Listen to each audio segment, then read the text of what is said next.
부작용 없는 바디 프로필 준비가 가능할까요? 가능하다면 어떻게 해야 할까요? 제가 생각하는 바디 프로필 준비 전제 조건은 가장 중요한 거. 안녕하세요, 충우TV입니다. 이번에 충우TV가 스브스 뉴스에서 바디 프로필 부작용 관련 인터뷰를 했고 그 영상의 조회수가 100만이 넘었습니다.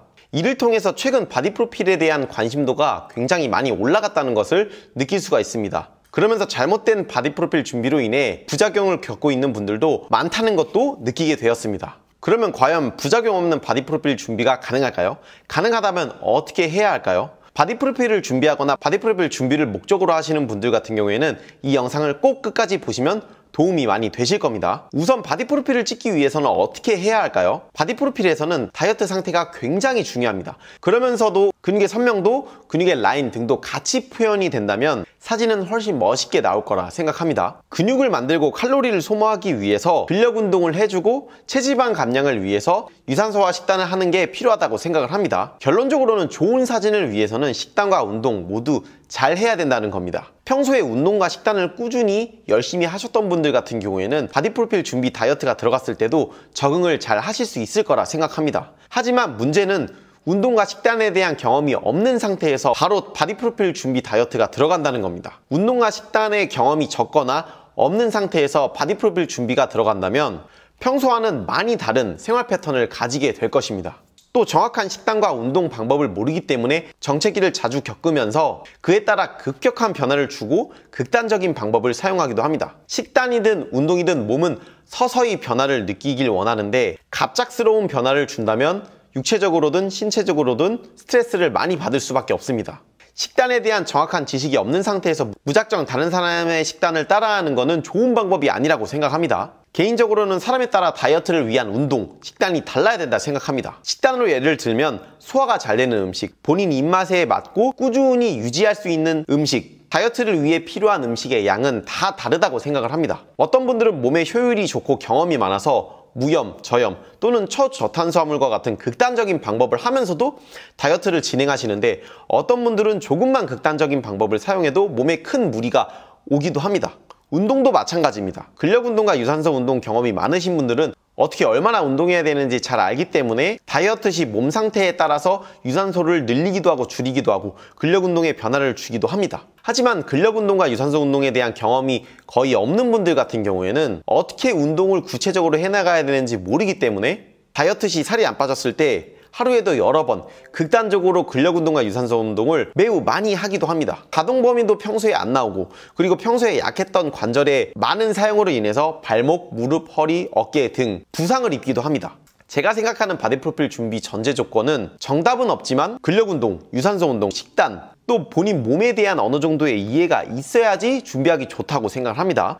그러면 식단, 운동, 본인 몸에 대한 이해가 있다면 바디 프로필을 준비할 때 몸에 부작용이 전혀 없을까요? 그거는 상황에 따라 다를 수 있다고 생각합니다.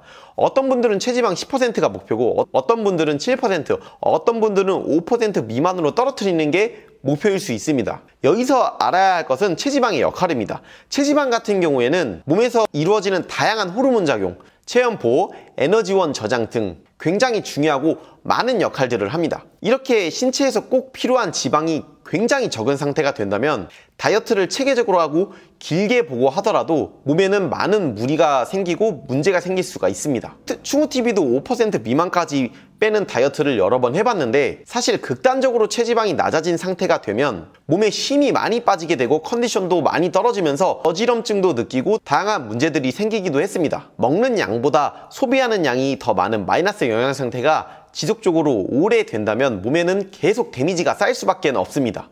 결론적으로는 바디 프로필이나 시합 준비 다이어트를 한다고 했을 때 완전히 좋은 컨디션으로 몸에 전혀 무리가 가지 않고 많은 체지방 감량을 하는 게 생각보다 쉽지가 않다는 겁니다. 그리고 또 중요한 점은 문제점이나 부작용이 사람에 따라 차이가 크다는 겁니다. 담배로 예를 들면 담배를 굉장히 많이 핀다면 누구든지 몸에 좋지 않을 수 있습니다. 하지만 어떤 분들은 담배를 오래 폈는데도 몸에 문제가 생기지 않지만 어떤 분들은 담배를 오래 피지도 않고 많이 피지도 않았는데 바로 몸에 문제가 생기기도 합니다. 이와 같이 다이어트를 했을 때 몸에서 나타나는 반응은 사람마다 차이가 큽니다. 또 가장 큰 문제점은 다이어트 이후라고 생각을 합니다. 많은 분들이 다이어트 관련 영상을 올리면 다이어트 후 폭식증, 식이장애, 그리고 급격한 체중 증가로 많은 문제를 겪고 있다라는 댓글을 달아주십니다. 또 그러한 댓글이 최근에 점점 늘어나고 있습니다. 다이어트 중 시기적으로 문제가 생기는 이유는 굉장히 여러 가지가 있지만 극단적인 다이어트든 체계적인 다이어트든 체지방이 몸에서 빠지면 빠질수록 몸에서는 지방이 하는 역할을 못하게 됩니다. 그렇기 때문에 몸에서 꼭 필요한 지방을 채우기 위해서 몸은 식욕을 올리는 호르몬을 많이 분비합니다. 그런 상태로 억지로 꾹꾹 참으면서 다이어트를 장기간 지속을 합니다. 그러면 다이어트가 끝났을 때는 체지방이 가장 낮은 상태이기 때문에 식욕을 올리는 호르몬이 굉장히 많이 분비가 되는 상황입니다. 그래서 이때 해방감으로 인해서 미친듯이 폭식을 하는 경우가 많습니다. 다이어트 후 몇 주 만에 10kg 아니면 그 이상 살이 쪘다는 분들이 생각보다 많습니다. 결론적으로는 바디프로필이나 시합 준비 다이어트를 했을 때 극한으로 체지방 감량을 했다라고 한다면 어떠한 방식으로 준비하든 사람에 따라 나타나는 몸의 변화가 다르고 문제가 생길 수 있다는 겁니다. 하지만 개인적인 경험으로 그냥 무작정 무리한 다이어트를 하는 것보다 체계적으로 본인 몸에 대해서 연구하고 공부하면서 다이어트를 했을 때가 몸에 무리가 훨씬 적게 갔고 컨디션도 더 좋았습니다. 그러면 부작용 없는 다이어트 또는 부작용을 최소화하기 위한 바디프로필 준비는 어떻게 해야 할까요? 우선 다이어트가 들어가기 전 식단과 운동을 꾸준히 하면서 본인 몸에 대한 데이터를 많이 쌓아가야 됩니다. 그리고 현실적인 다이어트 계획, 현실적인 다이어트 기간을 세우는 게 중요합니다. 또 식단과 운동에 변화를 줄 때 갑작스럽게 많이 주기보다 아주 서서히 주는 걸 추천드립니다. 예를 들어서 식단에서 탄수화물을 섭취할 때 고구마를 600g을 먹었다라고 가정했을 때 갑자기 많이 줄이기보다는 570g, 550g 이런 식으로 서서히 줄여가면서 몸 상태를 체크하는 것을 추천드립니다. 그리고 가장 중요한 건 마음가짐이라고 생각을 합니다. 단순히 한 번 바디프로필 촬영하는 것 자체가 목적이라면 다이어트 후 멘탈을 잡기가 굉장히 어려울 겁니다. 하지만 바디프로필은 하나의 과정이라고 생각하고 다이어트가 끝나기 전 바디프로필 이후 목표와 계획에 대해서 미리 생각해내야 된다고 생각합니다. 그리고 다이어트 후 해방이다라는 마인드로 미친듯이 폭식을 하면서 몸을 망치기보다는 컨디션을 회복하면서 근육량을 늘리고 약점을 보완하기 위해서 식단도 서서히 변화를 주고 운동도 서서히 변화를 주면서 몸에 충분한 회복을 해주는 게 좋다고 생각을 합니다. 그렇게 한다면 다음 다이어트 때는 훨씬 멋진 몸 그리고 더 적은 시행착오를 겪으면서 다이어트가 가능할 거라 생각합니다. 많은 분들이 다이어트 이후에도 큰 문제 없이 건강하게 운동을 했으면 좋겠습니다. 다른 상세한 바디프로필 준비 방법이나 브이로그는 충우TV 영상이 많으니 참고해 주시면 감사하겠습니다. 그리고 본인이 생각하는 부작용이 가장 적은 바디프로필 준비 방법에 대해서도 댓글로 공유해 주시면 감사하겠습니다. 앞으로도 다이어트 바디프로필 영양학 관련 영상으로 돌아오겠습니다. 궁금한 점이나 원하시는 영상은 댓글로 남겨주시고 충우TV 구독과 좋아요 부탁드립니다. 감사합니다.